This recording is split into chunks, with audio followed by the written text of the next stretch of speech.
So I have a story to tell you guys about how I decided to be fending for my family alone. So many years ago, I somehow was depending on my family, on my siblings rather, for, I wouldn't say upkeep. Yeah, let me use the word upkeep. For the upkeep of my family. Is what they give me, and the little I make is what I couple up together to feed my family and cater for them. So we decided to travel for a short holiday to our family house. When we got there, it was a living hell. You know, when somebody is the one helping you, the person can treat you anyhow, can talk to you anyhow, can tell you anything, can do you anything, because he or she is the person fending and catering for you. So you have no choice but to succumb to the ill treatment you get from the person. That is what I was facing with my sibling when I traveled for a short holiday in Abuja to see them with my own family. It got to a point one day I was on the phone with one of my siblings and it was so bad. I had to take a drastic decision. Now, the holiday was over. There was no transport to come back. I don't have a means of coming back. So I had to beg my sibling for transport. There is nothing this my sibling did not tell me. Do you know what I mean by there is nothing this my sibling did not tell me? And I'm like, God, what kind of frustrating life is this? And I made a decision that day. I removed my slippers. I stood on the ground. My wife was holding my son. She was carrying my son and I was holding my daughter. And I stood on the ground. I said, Lord, hear me and earth hear me. Unless my brain is no longer working, unless my hands are cut off, unless my legs are cut off. But for the fact that my brain is working, for the fact that my two hands are working, for the fact that my two legs are working, for the fact that my health is with me, I will cater for my family without depending on my sibling. I took that decision years ago and I had to call a friend and I borrowed money. I borrowed transport. It was 10,000 naira, maybe 12,000 naira. Then I borrowed transport and we came back to Enugu and my journey started. Now, the first thing I did was I went into the market. Now, let me digress a little before I say this. There are friends in your life that are for a season and a reason. Now, there's this, my friend. Big shout out to Chuk Satama. He's the chairman of Rail Line now. He's now the chairman, but then he wasn't. He was just an ordinary businessman that comes to do his business and go. So, but he's the chairman now. So I went to Chuk Satama then and I met him as my friend. I told him, I said, guy, I am facing serious financial challenge. I do not know what to do. I want to start hustling to be fending for my family. So he actually told me, he said there's no space in the shop yet, but once there's space, he's going to let me know because he has too many boys in his shop. I just told him, I said, okay, let me just be attaching, and be helping you to find customers, when the customer makes any sale, then you can just give me a little commission. At least let me be seeing little things. Well, amazingly, he agreed. So that was where my journey of hustling started. Igbo people call it Osafia, Mbabo Afia. I started hustling in the market, not just the shop, other people's shop. When you come into the market and you want to buy something, let's say you want to buy this mouse,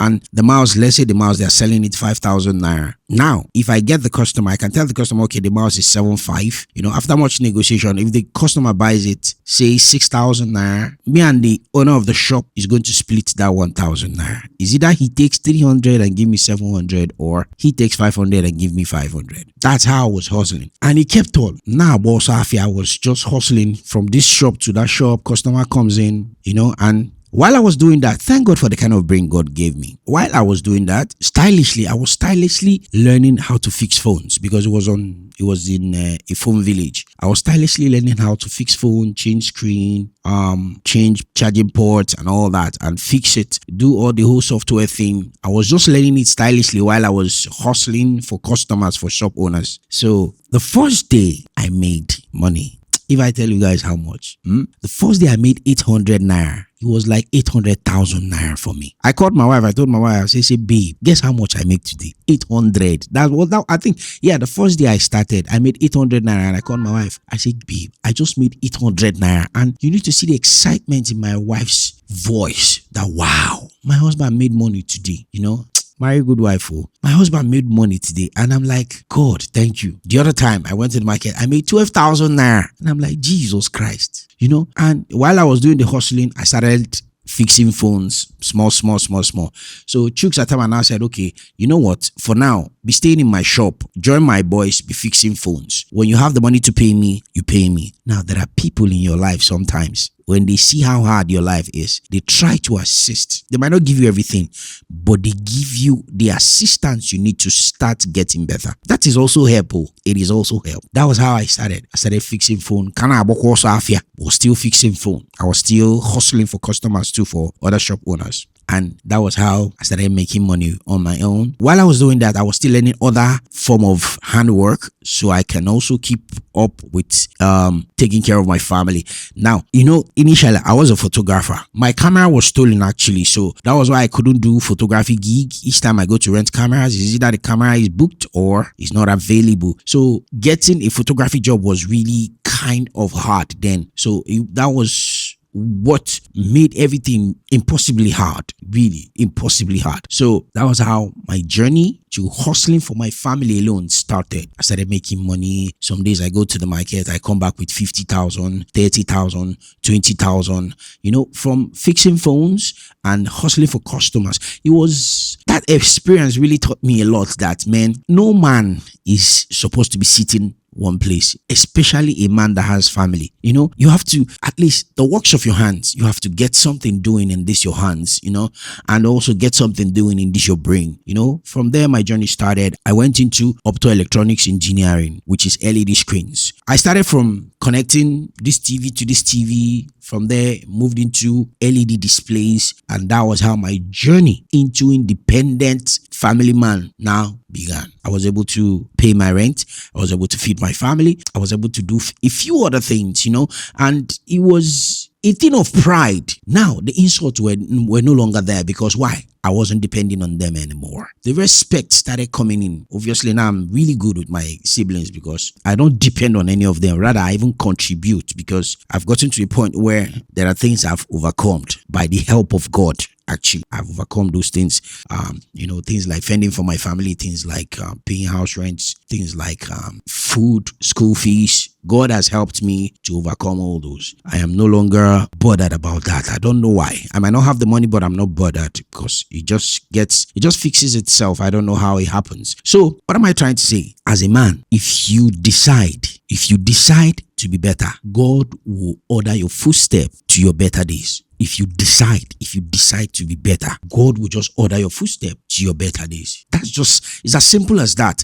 Do not stress yourself about how is it going to happen and all that. Just start it. Start pushing and start doing it. You'll just see that everything will just work out well. Everything will just play out fine. Everything will just align. I started from hustling. It got to the point where I said, if this doesn't work, worst case scenario, I will do conductor. If conductor doesn't work, worst case scenario, I will push barrow. I was determined to be independent from my siblings. And today, I am solely independent. Like, do you know what it's called? Solely independent. It's from my sibling.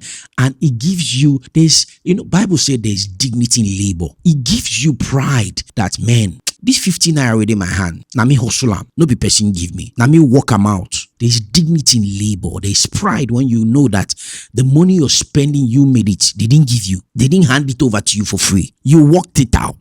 So you that is sitting down there saying there's nothing to do, there is a lot of things to do. Today I have multiple handworks. When I mean I don't want to use the word that there's absolutely nothing I cannot do, but it sounds like that. There's nothing. Even conductor, I'm conductor. Barrow, I can even push barrow. For the fact that it gives me money, you are saying, how can I be bro?